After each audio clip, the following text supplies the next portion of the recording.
Welcome to This Week in the World of Wrestling. Ladies and gentlemen, welcome to our commentary on the Stone Cold Steve Austin podcast featuring Triple H. Ashton, I gotta tell you, bro, this was a great interview. Personally, for me, I preferred it to the Vince McMahon episode. I really love Triple H's attitude towards all the questions posed, and especially... Yes? Well, I was just going to say, it depends on how you look at it, but can finish your thought before I give mine. Yeah, I was just going to say, and especially in regards to when they were talking about NXT, which it was so cool hearing that Austin is such a big fan of it, I think Triple H really shined in that regard. But I don't want to draw on too much because I definitely want to hear what you thought of the podcast, so continue your thoughts now. Well, what I was going to say is it depends on what way you look at it, because if you look at it as which podcast revealed more, I think the Austin or the McMahon podcast was better in that respect. But if you look at it as which podcast made you feel better on the inside, it was definitely this one. I think that's a good way of putting it, Ashton. Yeah, I can see where you're coming from with that. I think this was one where Triple H, to me, here's the thing, too, and I hate to be that kind of guy, but I think if you're looking at who represented the company just so well, Triple H, to me, came off just like a quality professional in that interview with how he handled everything. Because, I mean, Austin really pulled no punches towards the latter half of this interview, and he probed topics that you think would be a little bit stickier in regards to how Triple H would maneuver through them. But I thought he was very poised in that interview, and I really commend him for the conversation that he engaged Austin with. I thought it was a great time. Yeah, I mean, as far as like what you were saying, being a professional and kind of representing the company well, I think that the reason that you would say that Triple H did that better is because I don't think Vince really cared about being overly professional and representing the company well. He was more being candid and kind of answering Austin's questions with the first thing that came to his mind, being honest and kind of chumming it up with an old pal, because that's kind of like Triple H towards the end of this even said, I want to do another one of these, but I just want to spend the whole time talking about the times where you used to do, I think there was some kind of a rib that he pulled on Triple H, but like he spent pretty much this entire time talking about just the business, whereas Austin and McMahon got more into personal lives. Right. And you know what? I would love to see Triple H as a returning guest, and Vince McMahon as well. You know, not to detract from him at all. I'd like to see both guys return and hash out more issues, as well as a litany of new guests. I hope that the Steve Austin podcast, and it seems like it will become a regular staple every couple of months on the network. Yeah, I want this to be. I want the Triple H and or Vince McMahon State of the WWE address every month. Yeah. You know, and that can work. And just more generally with the podcast, I'd love to see Austin actually interviewing some talents and just giving them a realm to really be themselves. I'd love to see him have a guy like Cesaro in there, because I know... I was actually going to say Roman Reigns. Yeah, that would be amazing too. But you know what, dude? We're so positive about it, and we both enjoyed it so much. Let's get into the meat of it, if you don't mind. So, yeah.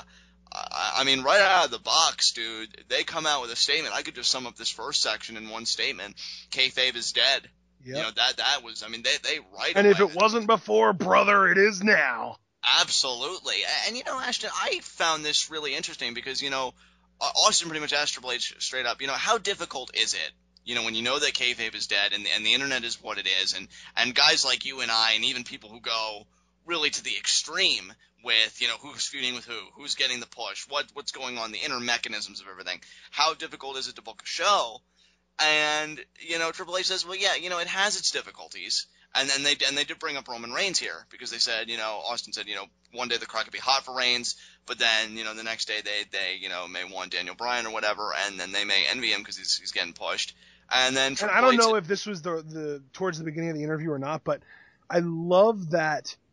I don't remember who said it. It might have been Triple H. It might have been Austin. I think it was Triple H, but someone said that it was a matter of supply and demand, and how was it Austin? Yeah, and they were talking about how you give people Roman Reigns and they're loving it, and then you give them Daniel Bryan and they're loving it, but then they start demanding more Daniel Bryan, and you're giving them Roman Reigns, and they start getting sick of Roman Reigns and demanding less and demanding more of Daniel Bryan. And I love the way he used that analogy just from an economic standpoint, because it's so spot on. It is. It really is. Now, I didn't live through that era, so, I mean, maybe I'm making an ignorant statement here, but you have to imagine that the culture has radically shifted from Hogan's era in the 80s, where, everybody just rallied behind every babyface and everybody just, booed every heel. Whereas today, I think we have a far more of a heel culture today than really ever before. You think about guys like Seth Rollins. I think Rusev is the only exception because, the whole anti-American gimmick. But it seems like a lot of heels get the support, and a lot of babyfaces, have a difficult time. And yeah, Roman Reigns is kind of the center of all that because he's navigating through a minefield here, especially, considering his opposition's Daniel Bryan. But hell, I mean, going back to the supply and demand thing, if we're being honest with ourselves, dude, at the conclusion of Raw last night, Daniel Bryan did receive some boos, I heard, when he was doing the yes chant. So, fans can be really fickle, and I'm lumping myself in that, but, it's just the way things kind of are. Yeah, absolutely. And they did talk quite a bit about Roman Reigns, and one of the favorite things that Triple H said, one of my favorite things that Triple H said during this whole discussion regarding Roman Reigns was nobody is ready. Nobody's ever ready when they get their first big push. And he even said, like, Austin probably wasn't ready. Well, he did say that Austin was ready, but he was one of the few. And then he said that he felt like he wasn't ready in hindsight. And, like, he basically just says, for everybody saying, oh, Roman Reigns isn't ready, well, nobody is. I absolutely love that he said that. And see, you love that he said that, and I love that Austin said, what is Roman Reigns supposed to do? You come up to him and you tell him he's winning the Royal Rumble, what is he supposed to do? And then Triple H responded, say thank you. It's not Roman Reigns' responsibility to go over to somebody and be like, hey, I think Daniel Bryan should go over. That's not his job. Pushes don't come to everybody. And when they do, you better grab onto them and hold on to them tight. So I'm really glad that they made that clear, and I think both of our statements that we love really come together and show it's difficult for any guy to really take their moment and run with it, but when they come, you can't let them pass you by at all. I mean, that's just ridiculous.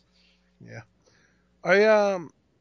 Is there anything that you kind of wanted to talk about as far as the whole Rumble Reigns Bryan situation, or did you want to kind of move on and talk about something different? I mean, it's difficult because it's interesting where they're going now with Reigns, Bryan, and the whole Fastlane thing, but man, I can't get behind it 100% personally because, again, my qualm was Bryan got eliminated so early, and I'll admit it was kind of clever how they got him in there, and it may lead to a Roman Reigns heel turn, which I think has a lot of possibilities, but I'm not quite sinking my teeth into this 100% yet. What do you think about it, really? I was curious what you thought about all these developments now that they've kind of soaked in, and we've heard these guys even give their insights on it. Which ones specifically? Just this whole Reigns-Bryan dynamic and this whole quote-unquote Rumble controversy. That we're seeing. I feel like the only real controversy is that the WWE is trying to push a guy that the fans in Philadelphia specifically weren't behind. Right. I mean, if you listen to the crowd last night in Colorado, they were almost, and I'm going to say it, they were hotter for Reigns than they were for Bryan. Yeah, I would agree with that. I mean, Bryan said something about how he was going to beat Roman Reigns and then go on to WrestleMania and win the WWE World Heavyweight from Brock Lesnar, and the crowd booed him when he said he was going to beat Roman Reigns. Yeah. Like, when the last time Daniel Bryan got booed, I think, was when he was actually a heel, which is almost 2 years ago. Right, and I think we need to be fair here, and I'm saying, like, you mean the whole general wrestling community. It's not just, everybody loves Bryan and everybody hates Reigns. There is a clear divide to me there. And to me, I think also even the farther-reaching implications, I mean, does this detract from the Rumble at all? Because, now this No, I hate that state of mind so much. Oh, Roman Reigns won the Rumble, and he's not even going to get to go to WrestleMania. That makes the Rumble look less prestigious. Shut it. Come on. Well, dude, it's a freaking kayfabe prop. Who cares if it's so-called prestigious or not? It may be a kayfabe prop, but here's my thing, though, because you have this year now, Reigns has got to earn his spot again, right? And then the year prior to that, Batista, by all means, whether we were in support of it or not, should have gotten that one-on-one match because that's the structure of the Rumble, and then Daniel Bryan gets added last second. I just feel like, I don't know if it's going to be a precedent now going forward where we always have to be a little bit suspicious, like, are they going to hang on to their spot? Is somebody going to be added? But I don't know. Maybe detract is too strong a word. But I think going forward, I won't put as much stock into the Royal Rumble as I used to, for me personally. Oh, yeah, because I know you put so much stock into the Royal Rumble when the guy who got eliminated last was more likely to have a WrestleMania championship than the guy who actually won the thing. And that was a precedent too. But then again, I could at least accept that because there were 2 titles at the time, you know? And you know, for the past 2 Rumbles, it's just been one big championship. So, you know, I don't know. I think that's the problem, though, is that they only have one championship. So if they get the Royal Rumble wrong, if they get somebody who wins the Royal Rumble that the crowd is unwilling to accept, they have to change some things up. And I can see, and again, though, I think it goes back to this interview. Because we're in a culture where fans are so in the know, and I think are more a part of the show than ever, I think it creates a much bigger minefield than just, okay, guys, we're going to do A, B, and C for this story. And I'm not saying that's a bad thing, but it does show how the landscape has changed, because if you're going even back a few decades, I think they would have done A, B, and C without even any consideration for Daniel Bryan, and that's just how I see it. But now, because the fans, you know, to use Austin's term, have their finger on the pulse, you know, they get more proactive, more animated, and I think that can change the makeup. Well, and even on top of that, I mean, I said something about how they got the Rumble wrong. I don't necessarily think they got the Rumble wrong this year. I think that people are so fickle that they almost don't even know what they want sometimes.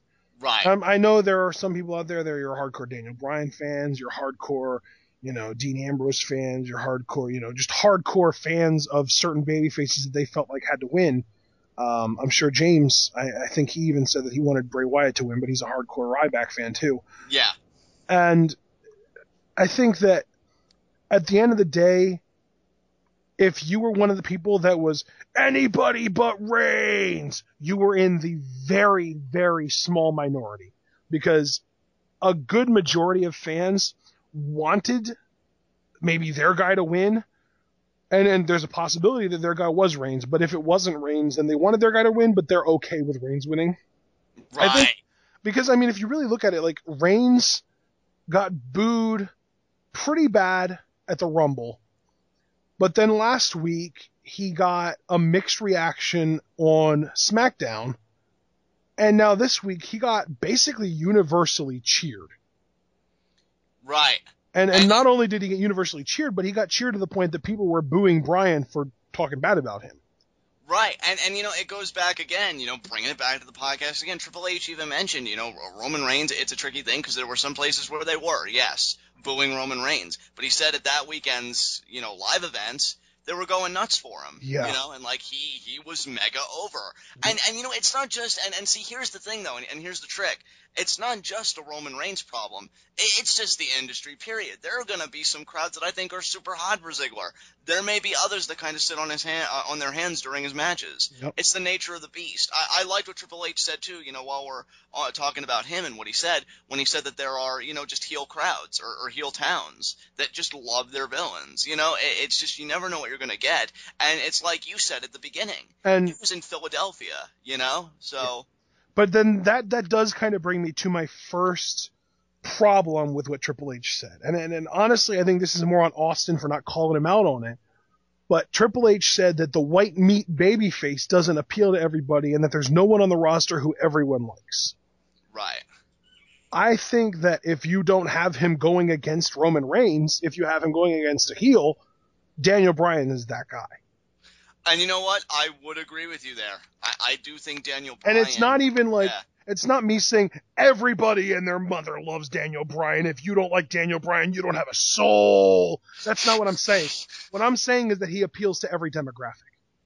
Definitely. He appeals to kids. Kids love this dude. I mean, look at Connor the Crusher. Connor McKellick, Connor the Crusher. Name. Yeah.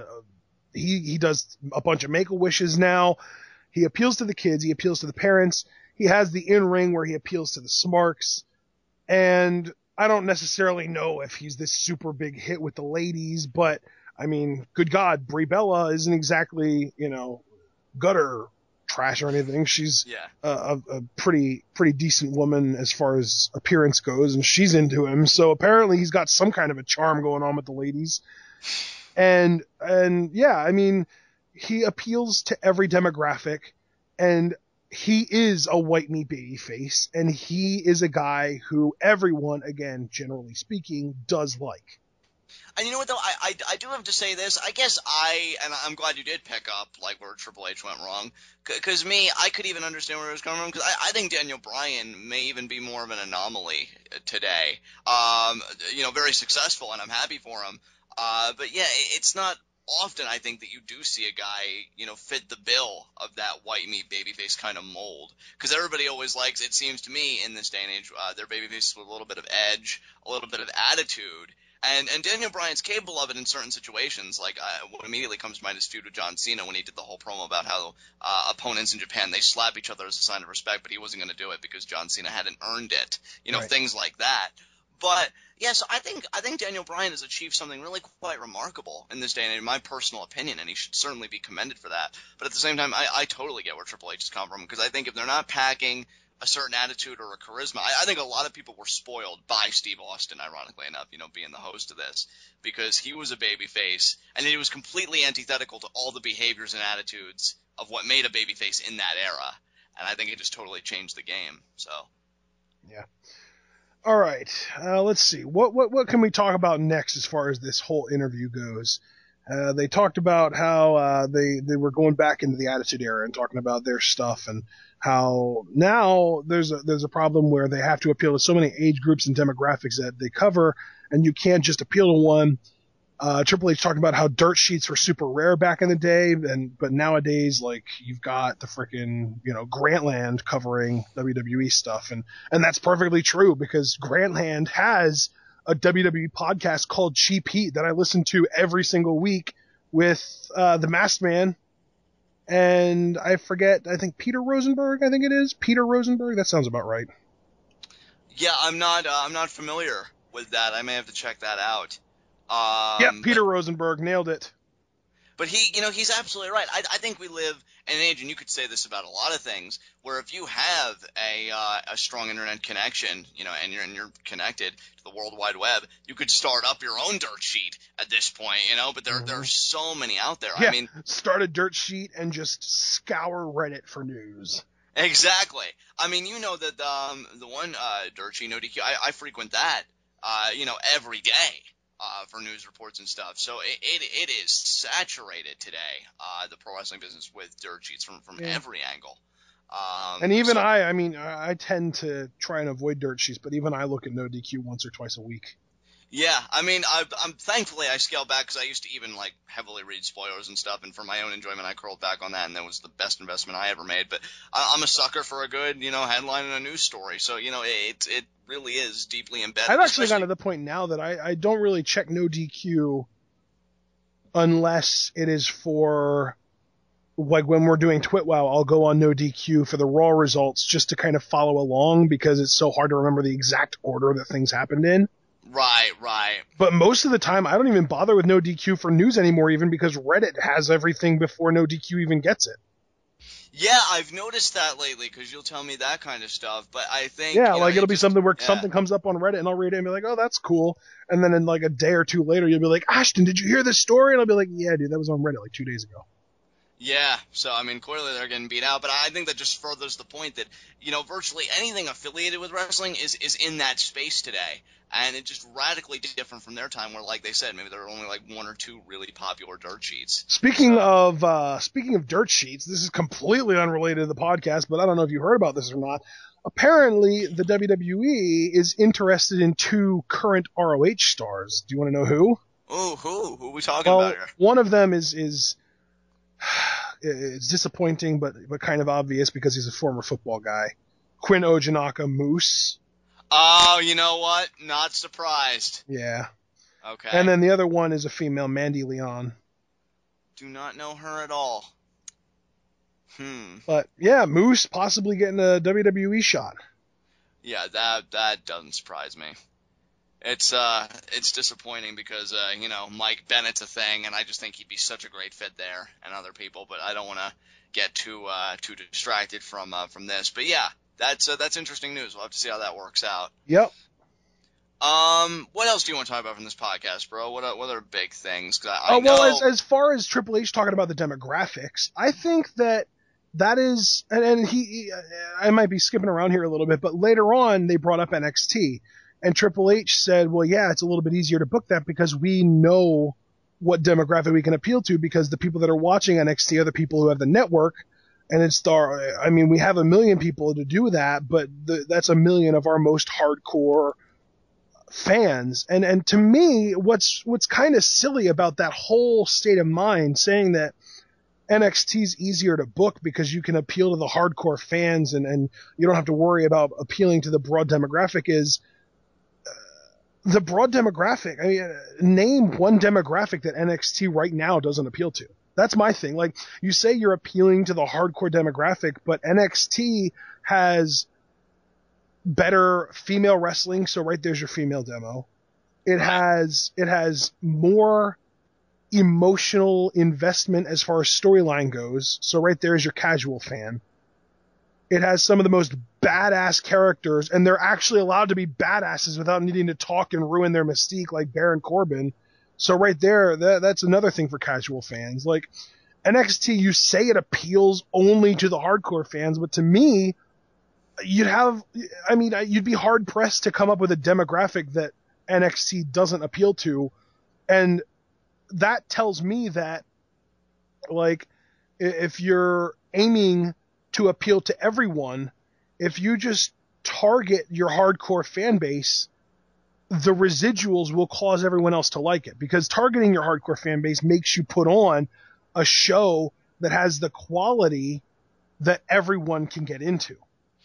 Absolutely. I mean, if you really look at the history of the business, in 1999, yeah, sure, you can call it the Attitude Era, and there was more blood, and there was, boobs and thongs and that kind of stuff going on. But at the end of the day, they had more adult storylines. They were appealing to the hardcore wrestling fan base. And it was the most successful the business has ever been. Back then, and Triple H even said this, we knew our demo. It was the 18 to 34 male demographic.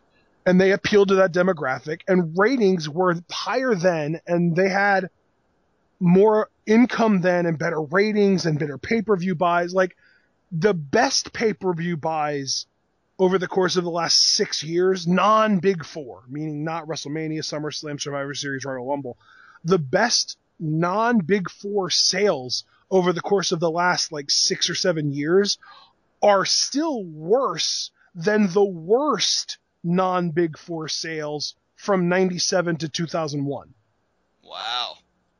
That's quite something. Yeah, I from what I understand, and this was before the network, obviously, but you look at I think it was something like Extreme Rules 2012 when Brock was around. They saw this huge bump in pay-per-view buys, and it was only 220,000 or something like that. And then you go back to just some random episode or one random No Way Out in 1998 or 1999, and it was doing 350. Right. The pay-per-view buys were way up back then, and they, like I said, of course, they had, the nudity, even as censored as it was, and they had the beer and the middle fingers and the blood and that kind of stuff, but you don't need all of that to appeal to the 18 to 34 male demographic. And the great thing about it is they appeal to that 18 to 34 male demographic with NXT, and the women are such characters. They're characters. They're not sex objects. Whereas even on the main roster, a lot of people see the women more as sex objects. Don't even get me involved with TNA and their women being sex objects. But on NXT, the women are characters. They're characters just like the men. People don't look at them and they, the other week we were watching at TNA and there were women wrestling in the ring and we heard a freaking "We Want Puppies" chant. People don't even think about the women puppies in NXT because they're too busy enjoying the wrestling. Exactly. Dude, the women on NXT are one of my favorite aspects of the product, and I loved how Triple H spoke of them here, said, they're inspiring, and we have a lot of female, NXT fans. and how could you not, given the representation of female wrestling in NXT. But, while we're on NXT, I don't want to go word for word with what Triple H said, because I loved everything he had to say. But the two things that he said that really resonated with me, and I'm like, yeah, that's awesome. One, and I found it very interesting, he said, when guys come to NXT, wherever they come from, they've got to learn the WWE playbook. Yes, and he I said that love this analogy. You know what? Yeah, and he used a football analogy. He said, you could come from the Seahawks to to my team or the Patriots or the Green Bay Packers, and you may know that playbook inside and out, but I expect you to know my playbook. And I wanted to ask you, Ashton, because maybe I'm overthinking it, because he said some guys were resistant to that, and he even said, and I'm saying this about guys that are no longer even there. Do you think that may have been a dig? Yeah, Cassius Ohno. That's definitely, yeah, 100%, Chris Hero. Yeah, because I could just picture him being like, yeah, well, I did it this way. And it's just like, you're so good, but you're in a different environment now. That's why I'm glad that Hideo Itami is working at it so hard. I mean, we had a great discussion. Oh my God, yes. Yeah, we had a great discussion about Hideo Itami on the last NXT Twit Wow. Personally, one of my favorites that we've had since we've, done NXT. Yep. And, he's really given it his all and he's working. Finn Balor took to it like a fish to water. Yep. Amazing how he's taken. And it's crazy because he even used Finn Balor as an example. Talked about how, and I love it too because he even went out and said he wrestled all over the world as Fergal Devitt, and I was like, oh man, Triple H is such a smart right now. And he did talk about how working with Balor on his entrance a few months ago, Balor was overwhelmed, man, because he asked him about how, like, what was going on, and he said, yeah, I'm just overwhelmed. Nobody's ever explained cameras and stuff like that to him in Japan. They just kind of sent him to the ring and told him to do his job. And that, like, to me, that's such a huge deal, because to know that he was that overwhelmed when they first started telling him about it, and he's gotten this freaking far in this little time, like, it's incredible. Yeah, him and Hideo Itami, I love them because they're team players. And I think that's what I love about the whole, Triple H talking about NXT, because when he talks about it, it's a team effort, from production to the talent to everything. And if you're not on board with the team, I mean, with all due respect, get the hell out of the way. Because they're building a show and they're building something special. Triple H even said it is still a developmental territory because he doesn't know anybody that doesn't want to come to the main roster, but it's become something else. It's become almost its own brand. It's transcended just the barriers of being a developmental territory, and I love that. And just fantastic. Like I said, I loved everything you had to say about NXT. But again, those are really the big things, so I don't want to dwell too much on that. Was there anything else you want to talk about from this? Well, they did talk a little bit about The Undertaker and about how that's a gimmick where if you would have given it to anybody else, it would have flopped, but Mark made it work so well, and now it's the most awesome thing ever. And then they went on and talked a little bit about how people are talking about how Roman Reigns is being given the brass ring that Vince McMahon's talking about. And this was another quote that I absolutely loved. Triple H said that Roman Reigns deserves it as much as anyone else. But the crazy thing here is, I've been saying this for so long, it's not fair to say somebody deserves something because they work harder than everybody else. If you are in the WWE and you are on that grind and you are working house shows and you are working television, it doesn't matter how hard you say you work. Everyone there works just as hard as everyone else. Obviously the guys that do the media appearances and the Make-A-Wish stuff and that kind of stuff and all that stuff, maybe you could say they work a little harder, but at the end of the day, what's everyone else doing while those guys are doing that? Do you think they're just sitting around jerking off? No, they're probably working too. Right. So, like, to say, and it's funny because he turned right around and he said, John Cena works harder than everyone here. So it's kind of a backhanded thing because he's like, well, everyone works the same, but John Cena, that guy, he really steps it up. But to me, like, I don't care if John Cena does a few extra Make-A-Wishes or a few extra media days compared to Darren Young. When you compare a guy like Cena to a guy like Bryan, to a guy like Ziggler, to a guy like Ryback, to a guy like Randy Orton, who I guess doesn't really count for right now, but most of the time he would, I don't think it's fair to say that Cena works harder than any one of those guys. And that's a point that I've been trying to get across for a long time now. And now it's even a point that I'm trying to get across to people who are hardcore fans of specifically Ziggler and Bryan, because people say, oh, Ziggler works harder than anyone. He's so good. He's so amazing. He puts in so much more effort. But at the end of the day, he's doing the same job that everyone else is doing.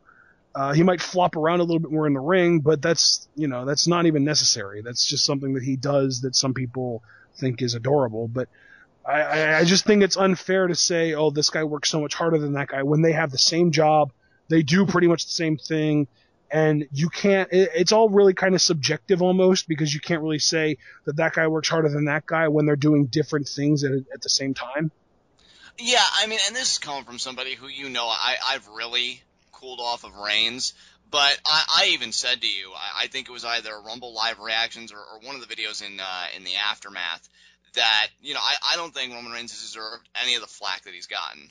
Because he is just doing his job like everybody else has done, day in and day out. Like we said at the start, he was given this push. What would you have done? What would anybody have done if they're like, hey, Roman, they brought that up on the podcast too. Yeah, and that's just it. And yeah, we brought that up how, Triple H said, well, if I was Roman, you say thank you. And you do the job. And that's the thing. Like, the idea that Roman Reigns is getting crucified by a lot of people, like, oh, he sucks, like he is, again, I said this in our commentary, some kind of political clout, where he could be like, oh, I'm going to hold these other guys down, it's my time now. It's absurd. And I really love that Triple H, like you said, it's not about working harder or being nice or anything like that. It is what it is. Either crowds are going to take to you or they're not. And, for the most part, it seems like crowds are taking to Reigns. Yeah. And that's the game plan. I support the game plan, so let's do it, man. They bring up China. Triple H did a masterful job of saying we can't put her in the Hall of Fame because porn, without actually saying porn. Like, he said about how, from a career standpoint, she absolutely belongs in the Hall of Fame. But on the flip side, he has an 8-year-old kid. And when his kid goes on Google and Googles China, what's going to come up? And he says that he's not criticizing anyone's lifestyle choices, but the fact of the matter is, that's what makes it a difficult choice, a difficult decision to make. And you know what I love too? As like a Ben Watson and those other things, I think he addressed all those controversies at once in like one umbrella. It's like, oh yeah, this guy had an amazing career, but we can't do it because of this. And I totally get it. Yep. I totally get it. And then they even kind of brought up all the other kind of burned bridges that have been inducted in the Hall of Fame over the last couple of years with Bruno and Warrior. And I love that Triple H is kind of this bridge mender and everything. Like, they even brought up CM Punk, and Triple H seemed super cool about it, man. He was just like, I don't know why everyone thinks I have a beef with him. Like, he was in OVW and I hadn't even met the guy. I didn't even know who he was, and people said that I had a problem with him and I just didn't get it. And I don't necessarily know if I believe every word of that, but I want to.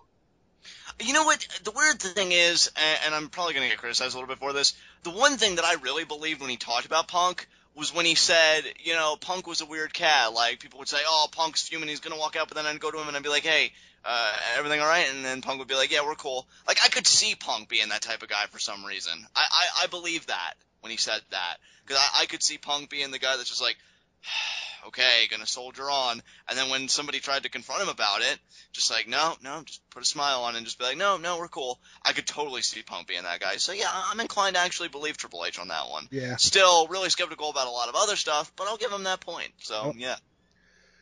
And then we get some word association, which I actually really thought was awesome. Shawn Michaels, Triple H said greatest in-ring performer. Austin agreed. Ric Flair, Triple H said greatest all-around performer. Austin agreed. And to me, I mean, say what you want about in-ring, but when you get all around, I mean, going back to when we had that little top 50 list went back in the day, I think I was the first guy in the room advocating for Ric Flair being above Shawn Michaels. Yeah, absolutely. Kevin Nash, very underrated mind for the business, but hard to get past his personality or if he doesn't like you. And then he said something about how he's very blunt. And I'm one of those people that loves Kevin Nash. Like, everything he says is absolute gold, whether I buy into it as truth or just write it off as LOL, it's just Nash. Right. Scott Hall Scott Hall, he said the guy he learned the most from walking in the door at the WWE, one of the most underrated performers because he's such an awesome in-ring psychologist, and that was awesome. Eddie Guerrero, he said he was awesome and misses him. He misses him. He said that Eddie was so fun when he would just let it go and be Eddie, and that was just a great line. Goldberg, he credited Goldberg with changing the intensity of the business. And then Heyman, they brought up Paul Heyman, and he said that Heyman does that thing where he kind of walks that fine line between crazy and genius. Owen Hart, he said one of the nicest guys he knew and one of the funniest guys he knew, and it was a tragic situation. And they brought up, apparently Owen used to just go out there and say that I'm going to have the worst match of the night, and then they would do it, and it would piss the other guy off so much. Yeah. Bret Hart, the one that I probably agreed with the most, an unbelievable technician, maybe takes himself a little too seriously at times. And yeah, he really, really does. Yeah, so on point. He's such a mark for himself, it's ridiculous. Yeah. The Undertaker, he literally just said respect.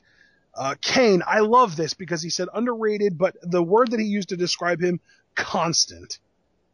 Yeah, you and I have been saying that for the longest time now. I know, right? And then Austin even said, yeah, Kane is solid. Yeah. He's just this constant solid, and again, I'm just going to combine both the words. He's this constant solid force in the WWE where he's always there when you need him.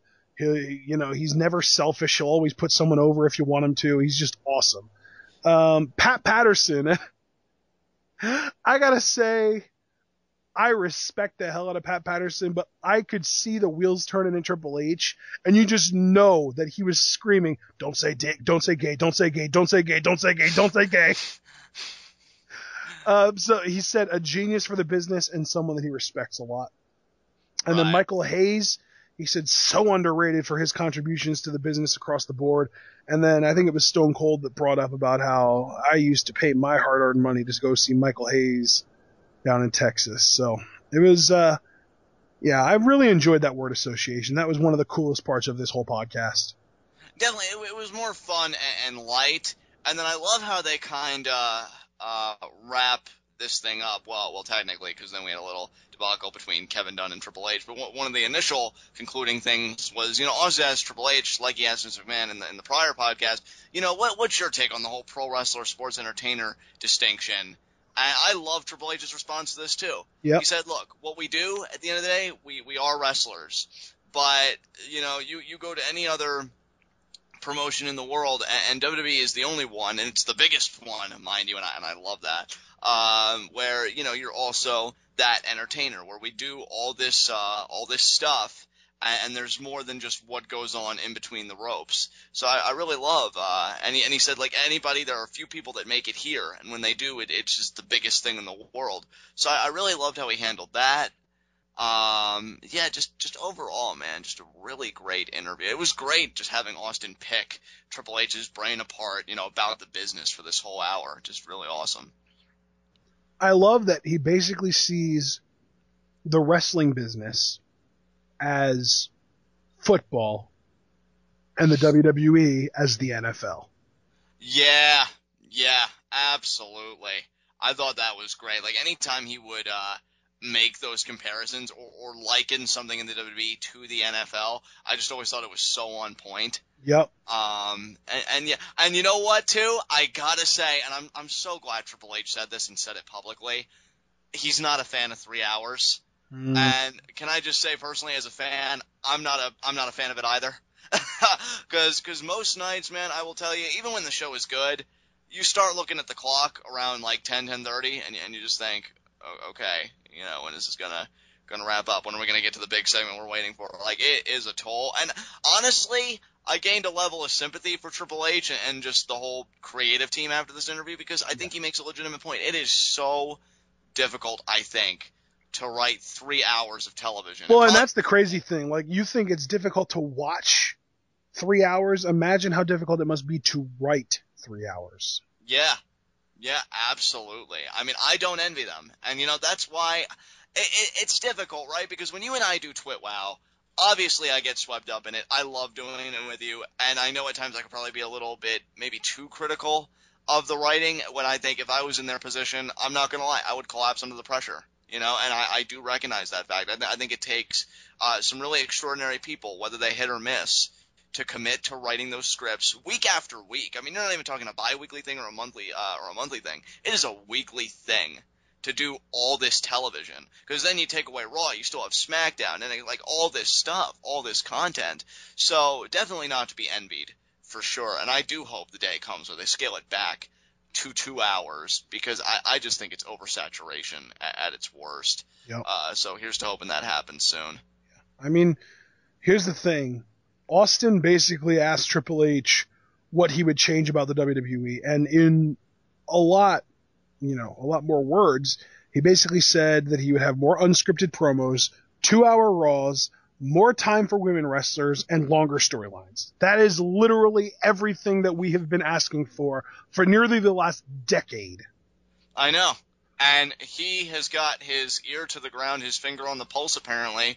Well, and it all comes back to NXT, and I think what's really wonderful, and because I've kind of been scared because a lot of people are asking for NXT to get more time, whether it's a half hour or an hour, and that scares me because one of the best features of NXT is that they have this roster rotation where you don't see everybody every week, and if they would have more time, and then all of a sudden a couple of guys get called up, and now you're seeing every face that you know, and even a couple more that you didn't know before that you're going to get introduced to, but you're seeing them all every week. And I think Triple H realizes how much of a problem that is.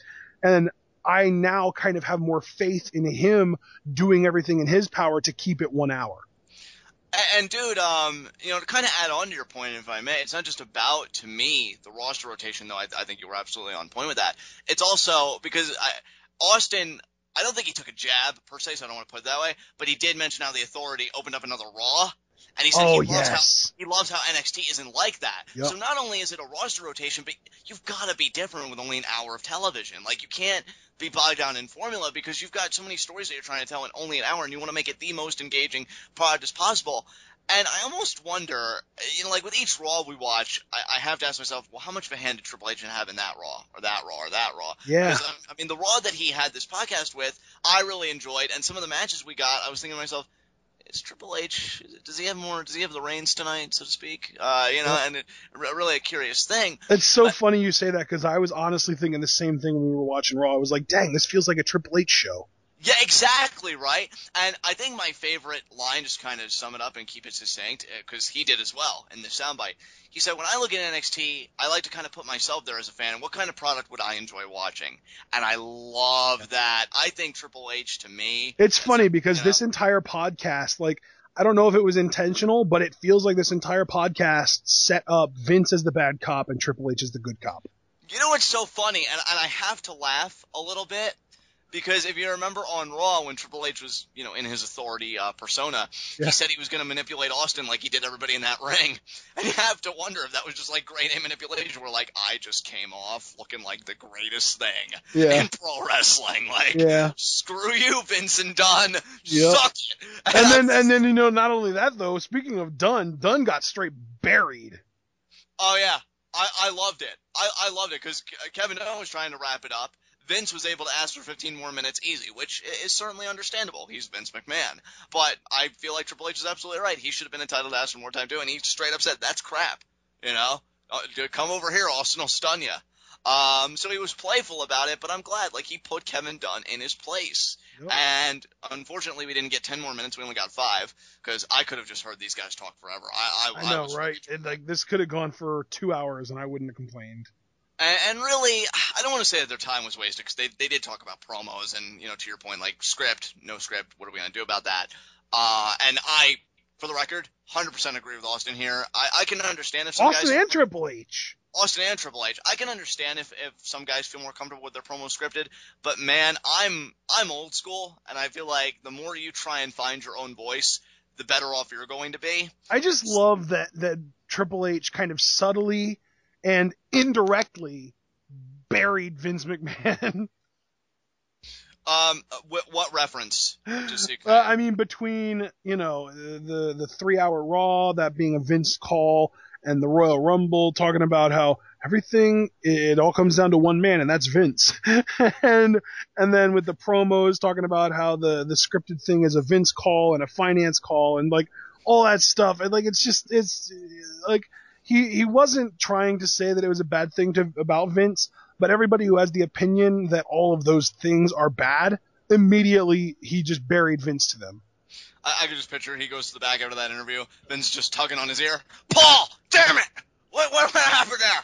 What happened there? Just going off on Triple H. It'd be hilarious. I think you just became the South Park version of Vince McMahon. I know. It's glorious. But yeah, I definitely see where you're coming from there. Triple H, I think, really, if he is going to inherit the company like 5-10 years down the road, which you have to imagine, I think it was a very real possibility. I think he did wonders for his image here, as if it wasn't good already. It's not even like he had to do any kind of damage control. Right. But like after this, how can you not love the guy? Even Mick Foley said, and I love this tweet, that hey, if NXT is Triple H's baby, let me just say he's one heck of a dad. Yeah. So he came off. That's a great soundbite. Yeah, dude. He came off looking so good for this. I love what he's doing. You were on point when you said that everything he said he would change is what we've been asking for. And if we're right, which I would like to think that we are here, and NXT is a microcosm of his pro wrestling philosophy just as a whole that he would apply to WWE, yeah. I want it now. Yeah. Right now. Just, let's not even wait. I don't wait. necessarily want Vince to die, but I want him to take a nice long vacation. Yeah, long vacation. I mean, step down. And, but then, even then, as much as I just kind of dislike Vince at times, and I'm like, really? I do respect the guy, because if Triple H was honest when he said, Vince has said, I've never worked a day in my life. You can't not like a guy that's that passionate and loves what he does that much. But, damn, man, if I don't want me some Triple H right now, just running shit. So, yeah, dude, great discussion here. I loved it. I can't wait to see who Austin has on for the next episode. Maybe. And you know what's crazy is all this talk about NXT has gotten me even more hyped for our NXT tomorrow and our NXT Twitwow tomorrow. Absolutely. I mean, dude, you're talking tournament semifinals. It's going to be amazing. Yeah, Baron Corbin versus Adrian Neville. And, I mean, dude, that's going to be good, no doubt. But, I mean, Hideo Itami versus Balor. Finn Balor, yes. Man, I'm telling you. And then you got the NXT live special next week. My God, live reactions are gonna be amazing. And hey, that's gonna make it 2 weeks in a row then that we have a commentary up on Tuesday, because we're gonna be doing preview and predictions for the NXT Takeover Rival next week. Yeah. So NXT was a focal point in this interview, and it's certainly going to be a focal point for our next few weeks. It seems like NXT literally is taking over. So I personally prefer the name NXT Takeover. Yeah, there you go. Because it's the fourth takeover. Get it? Oh yeah. Or Takeover. Takeover. But dude, any other comments you want to make about this interview? I really just want to kind of emphasize the point that I made earlier about how you appeal to the hardcore fans, and the residual effect is everybody else is going to enjoy it too. Because here's my thing. Here I have a little, and hey, I'm not necessarily getting my hopes up that everyone's going to do this, but even if 1 or 2 people do this, I'm going to be super happy. A little challenge for everyone still listening to this video. Find somebody, a friend, a sibling, a parent, if you have one, a kid, an aunt, an uncle, find somebody who either A, is not and has never been a wrestling fan, B, is not but used to be a wrestling fan, C, is kind of but more of a casual wrestling fan, or D, is a wrestling fan but has never watched NXT. Find somebody that matches one of those 4 criteria and introduce them to NXT. I would personally recommend just showing them NXT TakeOver Our Evolution. It's only a 2-hour show. It is the best wrestling show that we've seen in a long time. The New Japan show on January 4th is a different story, and that is you already used the word, John, but I'm going to steal it. It is a microcosm of how amazing NXT can be. And if they enjoy it, show them NXT tomorrow night, which by the time this gets uploaded, it might be tonight, but tomorrow night. And then if they continue to enjoy it, they can get into it and they can start with NXT TakeOver for next week. I personally echo that challenge. I think anybody that doesn't know what NXT is, man, you are missing out something fierce. And the crazy thing is, like, if you compare NXT now to, say, the Attitude Era or the Ruthless Aggression Era, I think the storytelling holds up, if not is better. I would agree with that. As somebody who grew up under the Ruthless Aggression Era and the SmackDown 6 and stuff, I totally get that vibe from the NXT men and women. And that's just the storytelling. The in-ring is on the same level as that SmackDown 6 Ruthless Aggression Era. It takes me back, man. You know, when we watch it, it just takes me back on every level. It's incredible. Absolutely incredible. Yep. I don't think I have anything else to say. I mean, they did address Brock Lesnar, but nothing revelatory really came out of that. I am hoping he resigns. He pretty much just agreed with Vince that it's better that he doesn't show up all the time because it makes it special. Yeah, absolutely.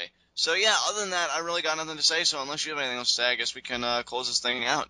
All right, guys. Well, since this is not an episode of Twitwell, I'll be the one closing things out. And we had a lot of fun talking about this show. We ended up going for just under 50 minutes, it looks like. And I'm going to have to come up with some kind of a background to slap on this thing since, like I said, it's not really an episode of Twitwow.